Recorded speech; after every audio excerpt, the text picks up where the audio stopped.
Hello everyone, आज है 9 जून और आज हम लोग 9 जून से बनने वाले इम्पोर्टेंट करंट अफेयर्स को डिस्कस करेंगे। तो चलिए स्टार्ट कर लेते हैं हमारा आज का वीडियो।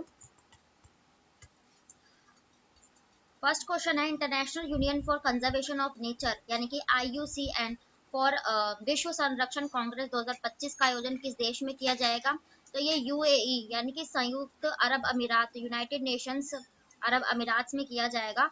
और ये जो है एक इम्पॉर्टेंट होता है, जो कांग्रेस या सम्मेलन कह सकते हो, क्योंकि जो IUCN मैंने आपको बताया है, ये जो IUCN है इसके द्वारा जो पर्यावरण में जितनी भी ऐसी प्रजातियां जो लुप्त होने की कगार पर है या ऐसे वन्य जीव संरक्षण की जरूरत है, तो उनके लिए एक रेड डाटा बुक आपने सुनी होगी। तो रेड डाटा जो बुक है वो ये यही रिलीज करता है IUCN। ठीक है, तो ये नेचर के कंजर्वेशन से रिलेटेड है और इसका फैसला अभी हाल ही में जो पर्यावरण दिवस मनाया है ना हमने 5 जून को, जिसकी थीम थी बीट द प्लास्टिक। तो जब भी ये फैसला लिया गया तो ये अबू धाबी में आयोजित किया जाएगा, UAE की राजधानी अबू धाबी में 2025 का, संयुक्त अरब अमीरात में। और अब UAE की बात आई है, तो UAE जो आप लोग जानते हैं सबसे बड़ा जो है प्रायद्वीपीय क्षेत्र है विश्व का। और इसको अगर मैप से डिस्कस करेंगे,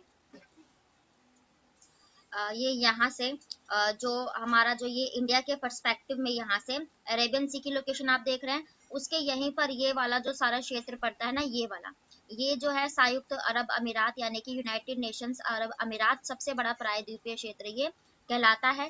ठीक है, जिसकी राजधानी हो जाएगी अबू धाबी। और उसके बाद यहाँ पे मैंने आपको कराया कि जो अरेबियन सी है, यहाँ से जब हम यहाँ से होते हुए ये जो लाल सागर की लोकेशन देख रहे हैं आप लोग, जो अफ्रीका और ये सबसे बड़ा प्रायद्वीप के क्षेत्र के बीच में लाल सागर पड़ता है। तो जब यहाँ से गुजरते हैं तो ये वाला क्षेत्र जो है ना, ये बाब ए मंडल कहलाता है।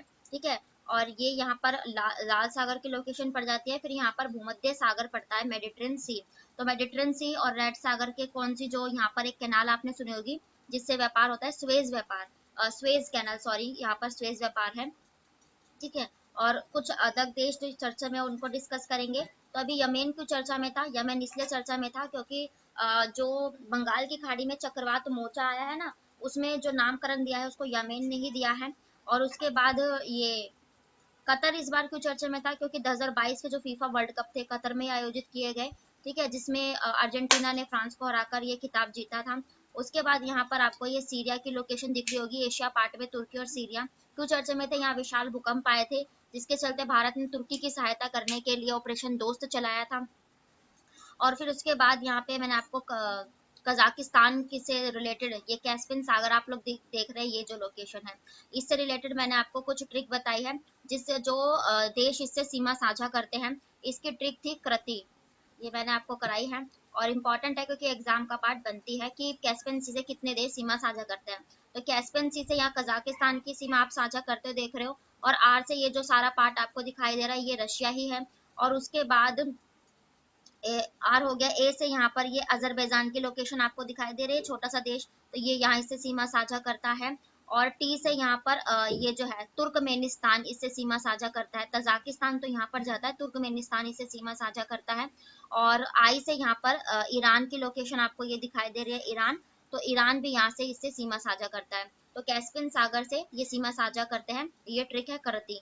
और उज्बेकिस्तान, ये छोटा सा आप सागर देख रहे हैं, ये अरल सागर है। अरल सागर कजाकिस्तान उज्बेकिस्तान के बीच में है। क्यों इंपॉर्टेंट है? क्योंकि 90% इसका पानी सूख चुका है। फिर इसके बाद ब्लैक सी की लोकेशन यहाँ पड़ जाती है, यूक्रेन की जो है यहाँ पर इसके किनारे बसा है, इसलिए चर्चा में है क्योंकि जो ब्लैक सी है इसी पर जो है ना इसका स्नेक आइलैंड पर रशिया ने कब्जा किया था और काफी चर्चा में रहता है। ठीक है, तो जिसके चलते ये चर्चा में रहती है।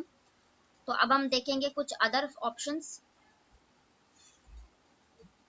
कुछ देश से रिलेट करके चर्चा में करेंगे। तो इंडोनेशिया में क्या हुआ था? इंडोनेशिया मैंने कराया था। इंडोनेशिया में इस बार का जो आसियान है यानी कि association of south east Asian nation की जो इस बार का सम्मेलन हुआ, समिट हुई थी, वो इंडोनेशिया की राजधानी जकार्ता में की गई थी। यहीं पर इसका हेडक्वार्टर हो जाएगा आसियान का। और 1967 में आसियान की स्थापना हुई। जापान की बात करें तो अभी हाल ही में मैंने आपको कराया था, नरेंद्र मोदी जो है 3 देशों की यात्रा पर गए। एक तो जापान, फिर यहाँ से पापुआ न्यू गिनी और ऑस्ट्रेलिया। जापान में जो हिरोशिमा है, यहाँ पर क्या आयोजित किया गया इस बार का G7 समिट जो है ना, ये जापान ने होस्ट किया था, जिसमें भारत एज अ गेस्ट के तौर पर गया था। लेकिन G7 का सदस्य भारत नहीं है। तो जापान के हिरोशिमा पे ये जो समिट हुआ था G7 का, उसके ये इसलिए चर्चा में था। और उसके बाद दक्षिण अफ्रीका, साउथ अफ्रीका, तो अभी जो दक्षिण अफ्रीका में, एक सेकेंड, तो इस बार का जो ब्रिक्स समिट हुआ ना, यानी कि जो 5 देशों का समूह है, जिसमें बारी बारी से ये साल जो है सारे देश हर साल करते हैं ये आयोजन। तो ये बी से ब्राजील, आर से ये रशिया है, और आई से ये आई से इंडिया है, और सी से चाइना, और एस से साउथ अफ्रीका है। तो 2023 का इस बार जो समिट होस्ट किया जाएगा, ब्रिक्स सम्मेलन, ये एस यानी कि साउथ अफ्रीका के द्वारा ही होस्ट किया जाएगा। अब देख लेते हैं हम नेक्स्ट क्वेश्चन।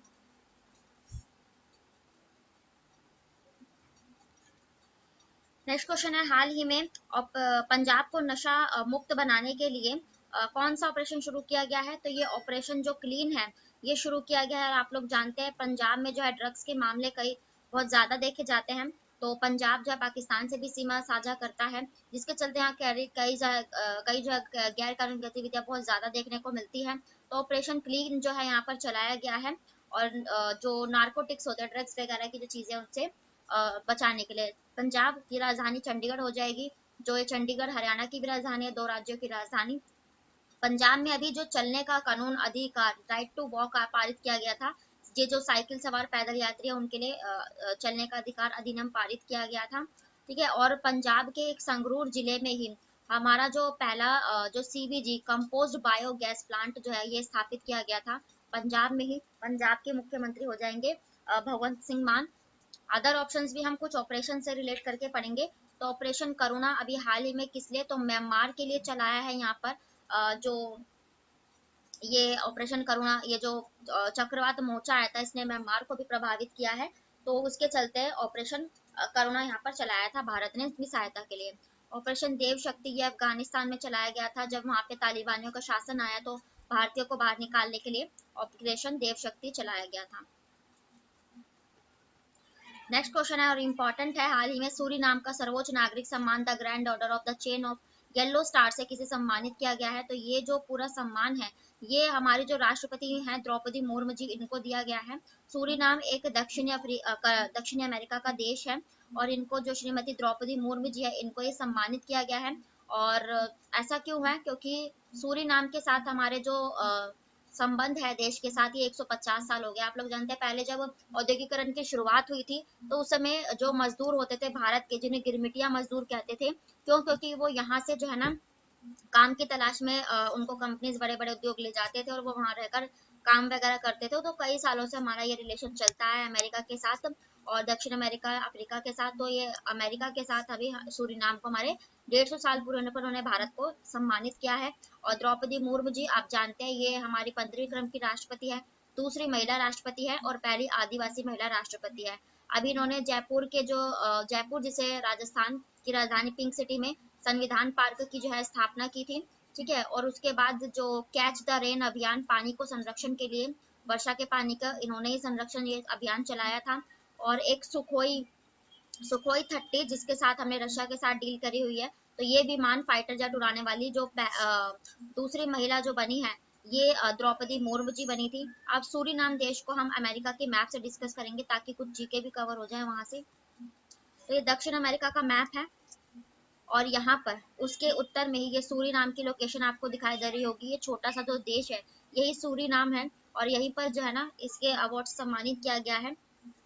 दक्षिण अमेरिका का ये मैंने आपको कराया। वेनेजुएला बहुत एग्जाम का पार्ट भी बनता है, क्योंकि वेनेजुएला भी जो है इसलिए भी चर्चा में था, क्योंकि सबसे ज्यादा जो आपराधिक गतिविधियां होती है उसके मामले वेनेजुएला टॉप पर था।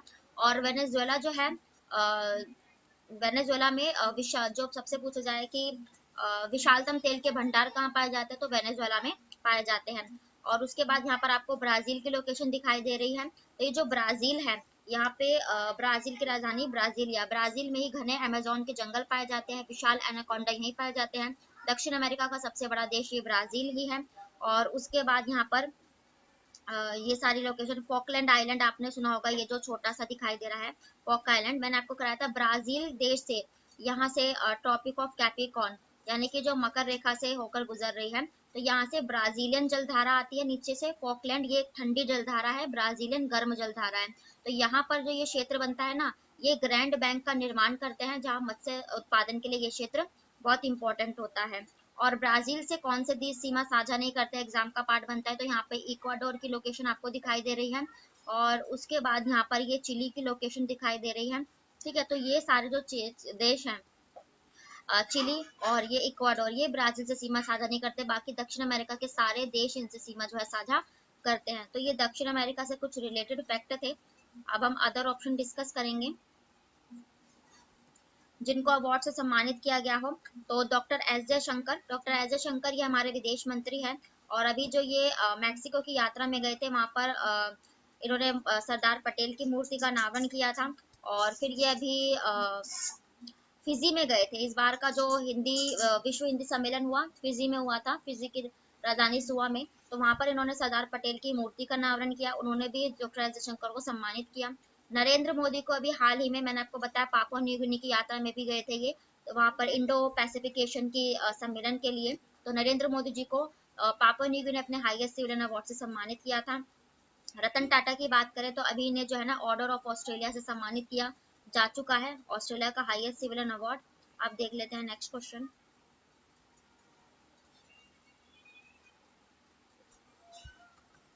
तो ये थे आज के आपके डेली के करंट अफेयर्स, और जितने भी अदर फैक्ट या जीके बन सकते हैं उन सभी को मैंने कवर किया है। तो वीडियो पसंद आए तो प्लीज लाइक करें, चैनल को भी सब्सक्राइब करें और शेयर करें, ताकि जो है दूर दराज के लोगों तक ये वीडियो पहुंच सके और नोटिफिकेशन पहुंच सके। तो थैंक यू वेरी मच, फिर मिलते हैं ऐसे नॉलेजेबल वीडियो के साथ, तब तक के लिए बाय, राधे राधे।